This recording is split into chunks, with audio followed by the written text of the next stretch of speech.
آج پورے 1.5 سال بعد سفید حویلی کے سامنے اپنی گاڑی سے نکلتے ولی نے ایک نظر اس اونچی شان سے کھڑی نگاہیں چندھیا دینے والی حویلی کو دیکھا تھا۔ وہ آج بھی 1.5 سال کا عرصہ گزر جانے کے بعد بھی ویسی ہی تھی، بے داغ، ٹھنڈی اور پرسکون۔ گہرا سانس لے کر اس نے قدم اندر کی جانب بڑھائے۔ وہ یہاں نہیں آنا چاہتا تھا، اس نے یہاں کبھی نہ پلٹنے کا تہیہ کر رکھا تھا، لیکن پھر بھی آج نہ جانے کس احساس کے تحت مجبور ہو کر وہ یہاں چلا آیا تھا۔ بس ایک بار سردار بابا، بی جان اور اندر بڑھتے ولی نے دل میں ابلتی خواہش پر سر جھٹکا تھا۔ سفید لباس سے ڈھکا اس کا اونچا سراپا آج بھی اتنا ہی خوبصورت اور سحر انگیز تھا، پہلے سے زیادہ سنجیدہ اور خاموش۔ بڑھتی ٹھنڈ کے پیش نظر گردن کے گرد لپٹی شال اب بھی ویسی ہی تھی، یوں لگتا تھا کہ وہ یہاں سے گیا ہی نہ ہو، بس ابھی ابھی ڈیرے سے پلٹا ہو۔ قداور سا داخلی دروازہ پار کرتے ہوئے اس کی نگاہ چوکیدار پر پڑی۔ وہ بے یقینی سے اسے دیکھتا اپنی جگہ سے اٹھ کھڑا ہوا۔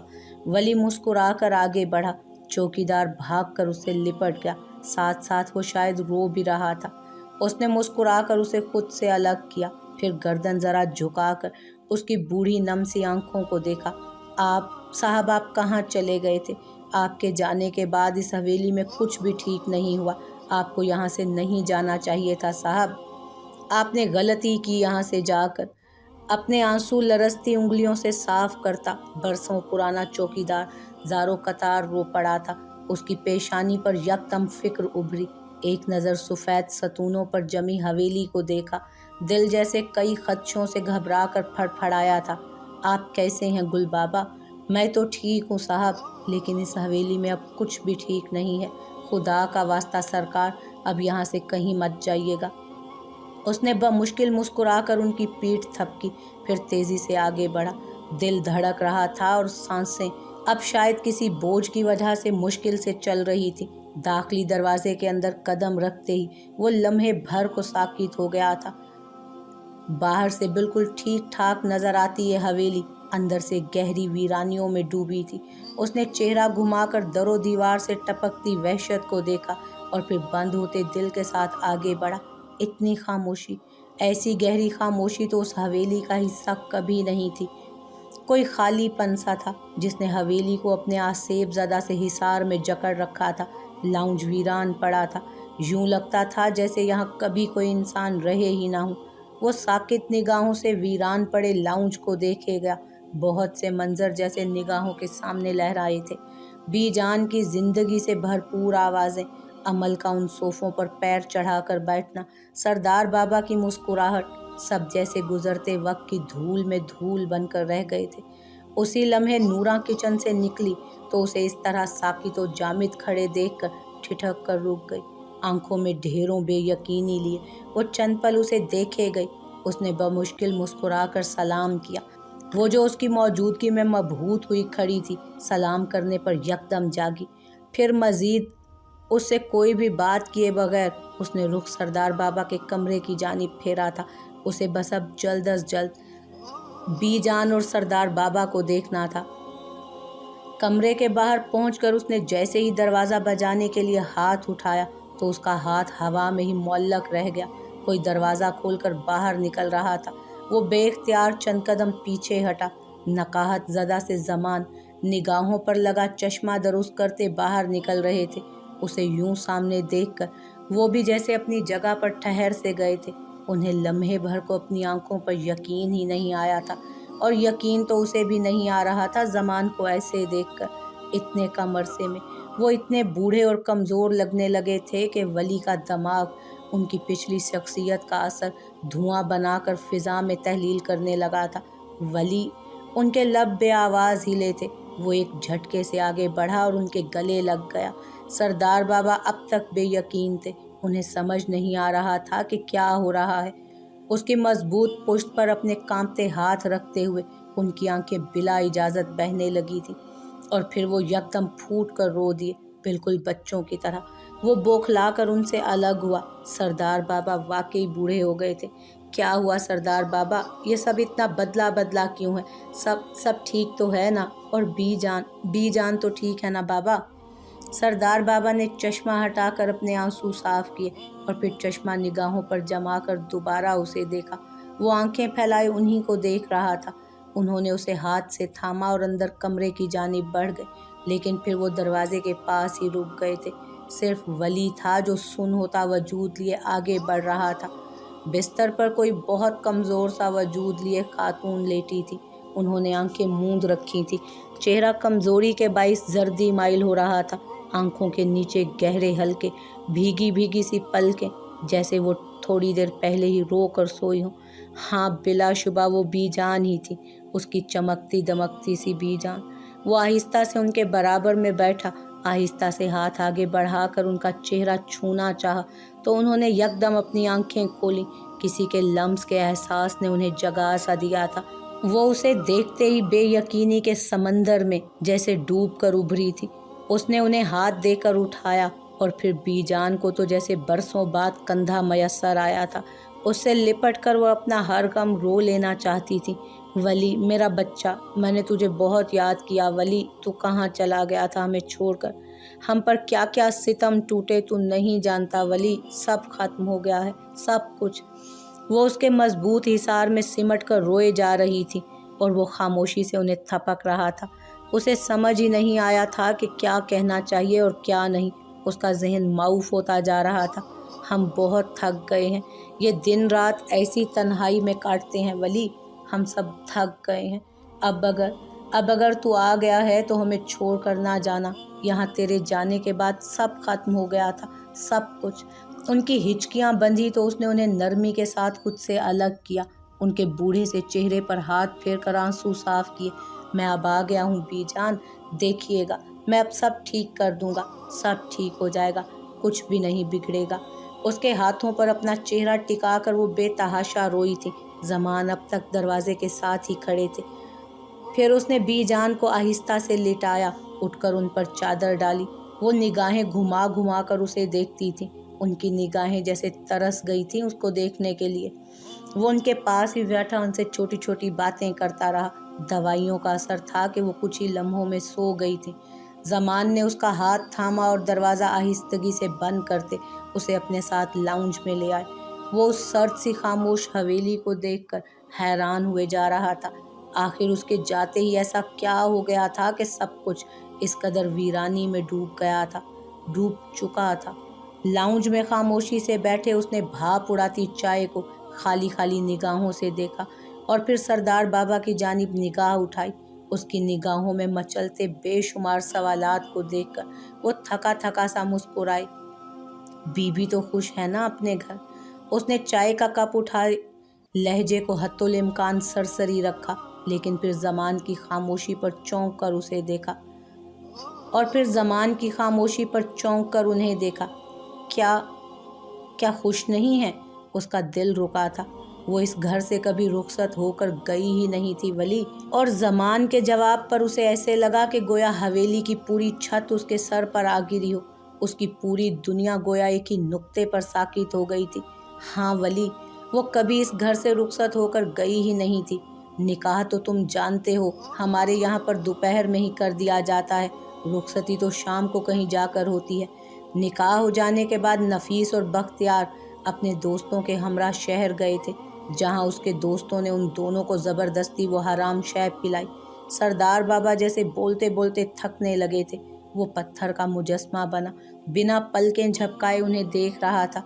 शहर से वापसी पर शराब के नशे में धुत होकर ड्राइव करते नफीस का एक्सीडेंट हुआ और वो वहीं उसी मकाम पर मर गया।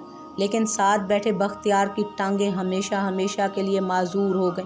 सब कुछ खत्म हो गया वली। हमारी जिंदगियों को तो पिछले 1.5 साल से जंग लगा हुआ है बच्चे। उस पर जैसे हर खबर पहाड़ बनकर टूट रही थी। समझ नहीं आता था कि कौन सा तासुर दरकार है और कौन सा नहीं। खाली खाली वजूद लिए वो जैसे पलकें तक नहीं झपक पा रहा था। कैसी बेहिस औलाद मिली है ना मुझे वली, कि वो नफीस के किरदार और सरगर्मियों से बखूबी वाकिफ़ होने के बावजूद भी अपनी बहन को उससे ब्याह रहे थे। मेरी बेकसूर बच्ची को इस अजाब में फंसा रहे थे। ज़मानी ने अपनी औलादों का ऐसा दिल दहला देने वाला दुख क्या देखा। चारपाई ही पकड़ ली। बख्तियार के माजूर होने के बाद से बीमार रहने लगी है। तुम्हें अक्सर याद करके रो पड़ती थी, और मेरी तो ज़िंदगी भर की रियाजत पर मेरी औलाद ने लात मार दी है वली। मैं तो अपने पुरखों, अपने अल्लाह को मुंह तक दिखाने के काबिल नहीं रहा। उन्होंने आंखों से ऐनक हटाकर निगाहों में छाती गुलाबी सी धुंध को उंगलियों से मसला और ऐनक दोबारा अपनी आंखों पर लगा ली। फिर उसकी जानिब देखा जो अब तक मुजस्मा बना उन्हीं को देख रहा था। उस एक्सीडेंट ने नफीस की जान ले ली और बख्तियार को ज़िंदगी भर के लिए माजूर कर दिया। वो खामोश हुए तो सारी हवेली में सन्नाटा छा गया। हवेली वाकई सन्नाटों में डूब गई थी।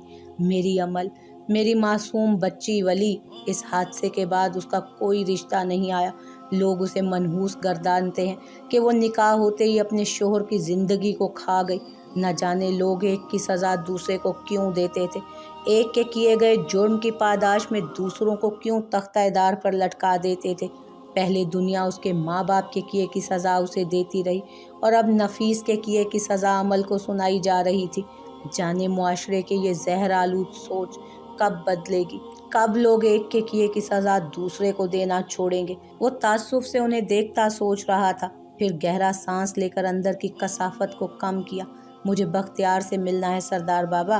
और फिर वो चंद लम्हों बाद बख्तियार के लाहिर वजूद के सामने बैठा था। बेड पर हड्डियों का कोई ढांचा दराज था, उसकी टांगों पर एक चादर डली थी और बाकी सारा जिस्म बेहद कमज़ोर और बेबस था। तुम आ गए वली। उसकी थकी थकी सी आवाज़ उसकी समात से टकराई। तुम अब कहीं मत जाना वली, इस हवेली को छोड़कर अब तुम कहीं मत जाना। इस हवेली को तुम्हारी ज़रूरत है वली। हमारी बदआमालियाँ इस हवेली की बरकत को खा गई। हम इसी जोम में रहे सारी ज़िंदगी के हम हलाल हैं, तो हर हराम काम भी हमारे लिए हलाल की हैसियत रखता है। लेकिन वली, उसकी आंख से आंसू फिसल कर कनपटी में जज्ब हुआ था। मैंने इस माजूरी के कड़े वक्त में जान लिया वली कि हराम और हलाल से पैदा होना इंसान के बस में नहीं होता, हलाल और हराम तरीके से ज़िंदगी गुजारना उसके बस में होता है। लेकिन मेरी बदनसीबी तो देखो वली कि मुझे ये बात इस नाकारा से वजूद के साथ समझ आई है। बेशक इंसान ठोकर खाए बगैर नहीं संभलता, और ठोकरें खाने के बाद संभलने वाले तो पहले ही अपना सब कुछ खो चुके होते हैं। जैसे वली मैं सब कुछ खो चुका हूँ। वो फूट फूट कर अपनी सियाहकारियों को याद करता रो पड़ा। तो वली ने गहरा सांस लिया। ये सब आखिर हो क्या गया था? वक्त के बड़े बड़े फिरौन अब इस तरह से रोते बिलखते अपनी बेबसी पर आंसू बहा रहे थे।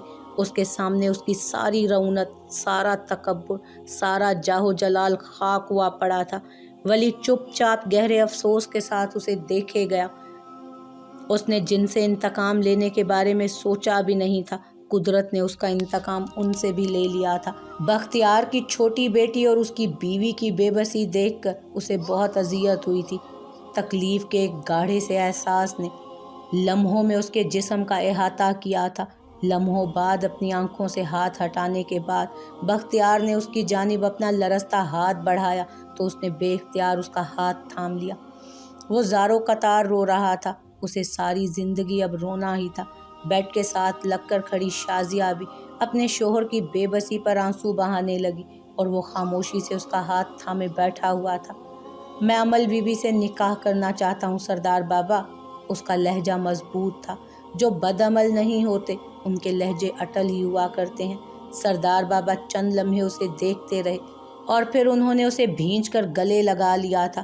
तुम मेरे बेटे हो वली। वो रो रहे थे। वो सिर्फ वली के गले लगकर रो सकते थे। वली ने गुलाबी पड़ती आंखें मूंद ली थी। उसे जैसे बरसों बाद करार आया था। उन्होंने उसे खुद से अलग करके उसका चेहरा देखा, वही मबहूत कर देने वाला खूबसूरत रोशन सा चेहरा। मैं उसका निकाह तुमसे करने में ज़रा सी भी देर नहीं करना चाहता वली। इस बात पर वो खुलकर मुस्कुराया था। लेकिन मुझे चंद घंटों की मोहलत चाहिए सरदार बाबा, क्योंकि मुझे अपने कुछ लोगों को बुलाना होगा इस निकाह में। हाँ, क्यों नहीं, जब तक मैं ज़मानी को जाकर बताता हूँ। खुशी से फूले भर्राए लहजे में कहते वो अपने कमरे की जानिब बढ़े तो उसने एक नज़र उठाकर उसके कमरे के बंद दरवाजे की जानिब देखा और जेब से मोबाइल निकालता बाहर की जानिब बढ़ा। यकदम ही जैसे वीरान पड़ी हवेली से खुशबू सी आने लगी, आने वाली सातों की खुशबू, बहुत से वक्त बाद अच्छे वक्त की खुशबू। सांसों तक को मुअत्तर कर देने वाली, मोहब्बत को पा लेने वाली खुशबू। जो बात उसने बरसों से ज़बान से ना कहने का तहैया कर रखा था, वो बात उसने लम्हों में कहकर जैसे सारी ज़िंदगी के इंतज़ार का हिसाब चुकता कर लिया था। और आज वो वाकई बहुत खुश था, क्योंकि अमल वो उसी के लिए तय की गई थी, उसे उसी का होना था। वो किसी और की कभी थी ही नहीं। बाहर की जानिब बढ़ते उसके कदमों की धमक में अब के आने वाली सातों की खुशियाँ धमक रही थीं।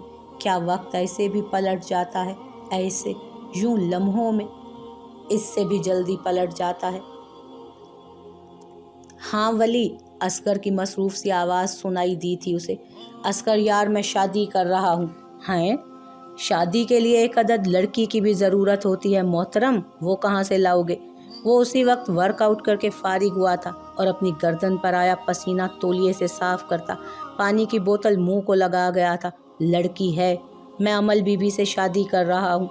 दूसरी जानिब असगर को ज़ोरदार खांसी आई थी। उसके मुंह पर से सारा पानी किसी फव्वारे की सूरत उबल कर बह निकला था। क्या क्या कहा? उसने बोतल टेबल पर रखकर बेयकीनी से फ़ोन कान से हटाकर देखा था। उसे लगा जैसे वली का दिमाग चल गया है। सच में आज शाम है निकाह। दूसरी जानिब वली जैसे मुस्कुराया था। एक मिनट, मुझे समझाओ कि क्या कह रहे हो तुम? असगर, मैं कह रहा हूँ कि आज मेरा निकाह है, आज शाम ही। तुम जल्दी से सफ़ेद हवेली पहुँचो। और हाँ, हसन सर को मैं खुद बताऊँगा, तुम मत बताना। अबे साले, ठहर तो सही।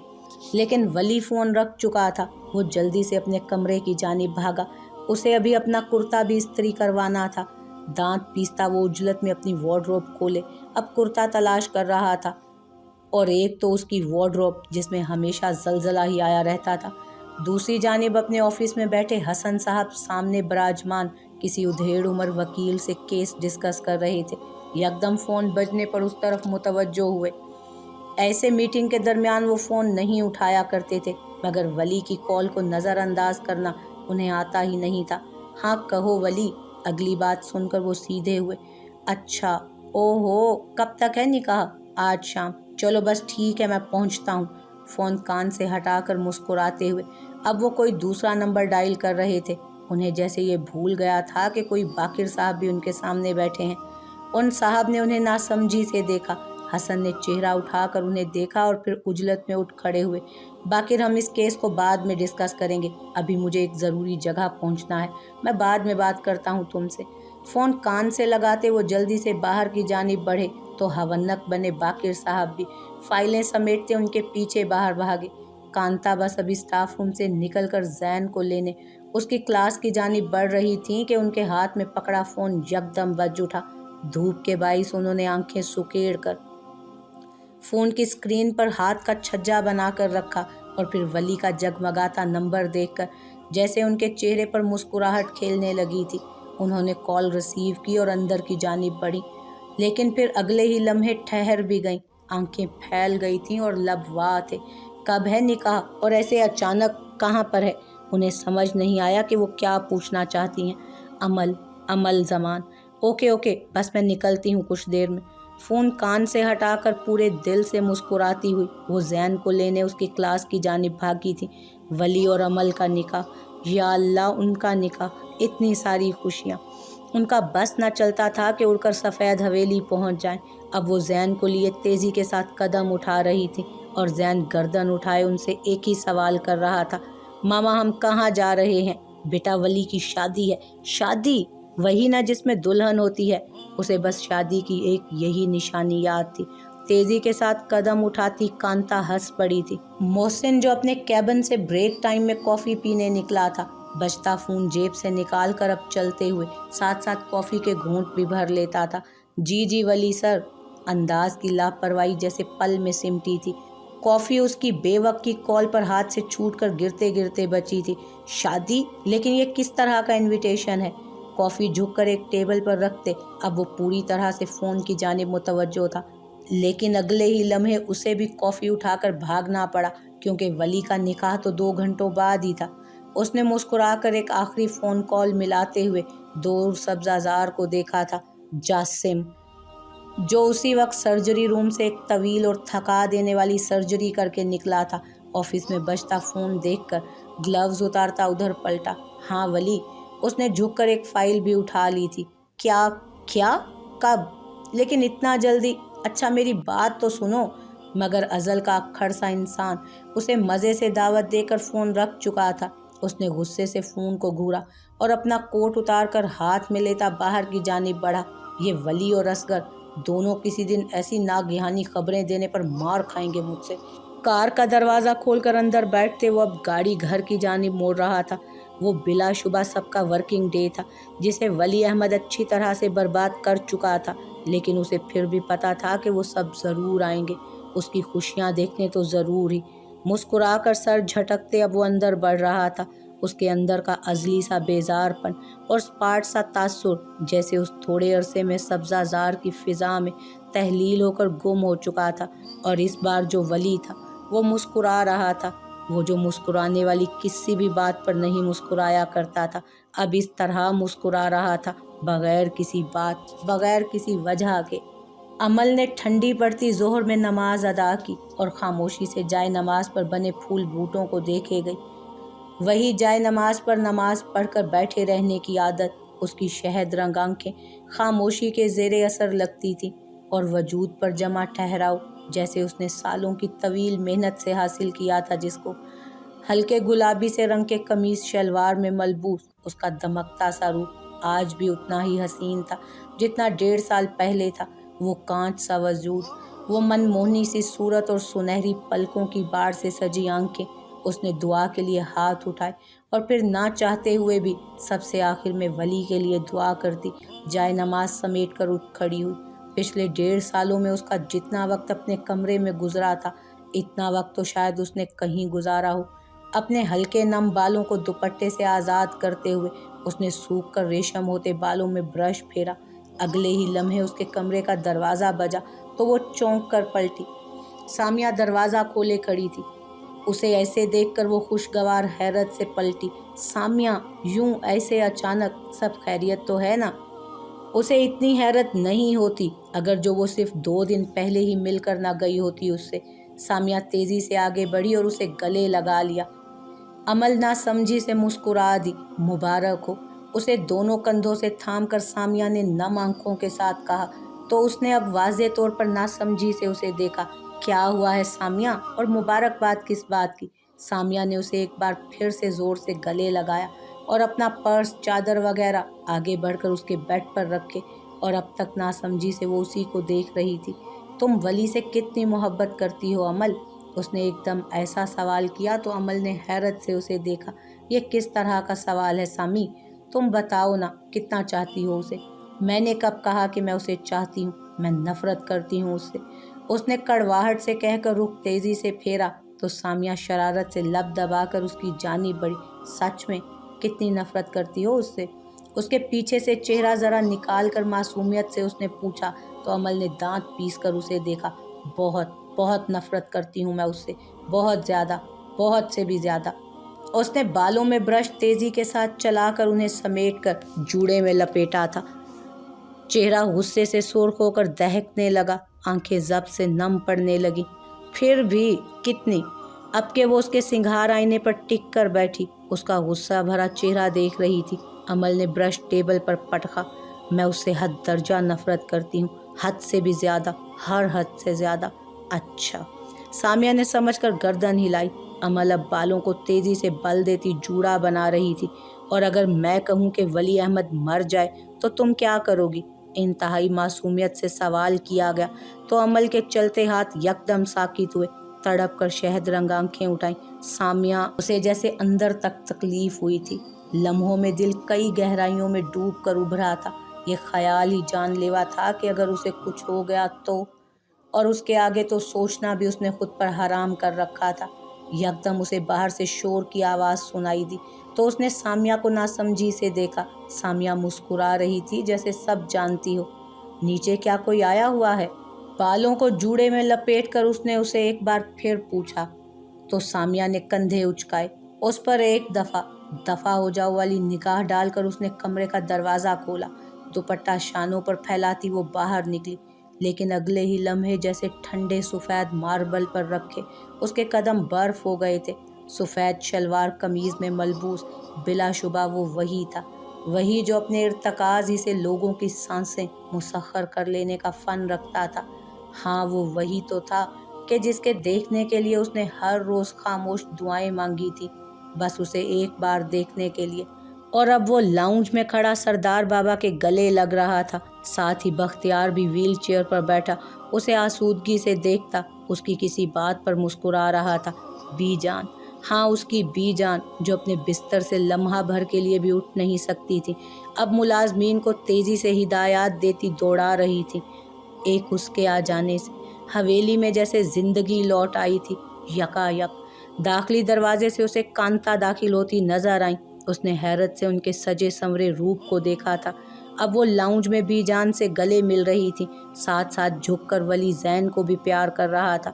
اس کے کانپتے قدم یکدم پیچھے کو ہٹے تھے، نگاہوں کے سامنے بار بار کچھ دھندلا ہو رہا تھا۔ اس نے دیکھا کہ شازیہ اور کانتا بی جان کو مشکل زینوں سے چڑھا کر اوپر لا رہی تھی۔ اس کی پتھرائی ہوئی نگاہوں کے سامنے جیسے سب کچھ بہت تیزی کے ساتھ ہو رہا تھا۔ وہ اپنے کمرے کی جانب بھاگی۔ سامیہ سکون سے اس کا میک اپ کٹ نکالے سب سامان سنگھار میز پر سجا رہی تھی۔ وہ بے یقینی سے اس کے قریب چلتی آئی۔ یہ سب کیا ہو رہا ہے سامی؟ ولی یہاں کیا کر رہا ہے؟ لیکن سامیہ کو کوئی جواب دینے کا موقع ہی نہ ملا۔ کانتا اور شازیہ بی جان کو لیے اس کے کمرے میں داخل ہو رہی تھی اور وہ بے طرح چونک کر ان کی جانب پلٹی۔ بی جان نے آگے بڑھ کر اسے گلے لگایا، اس کے سر پر ہاتھ پھیر کر روتے ہوئے اسے ڈھیر ساری دعاؤں سے نوازا۔ وہ بت بنی بس انہیں دیکھے جا رہی تھی۔ تیرا نکاح ہے عمل ولی کے ساتھ۔ سائیں سائیں ہوتے وجود کے ساتھ وہ ان کی خوشی سے لرزتی آواز کو سن رہی تھی۔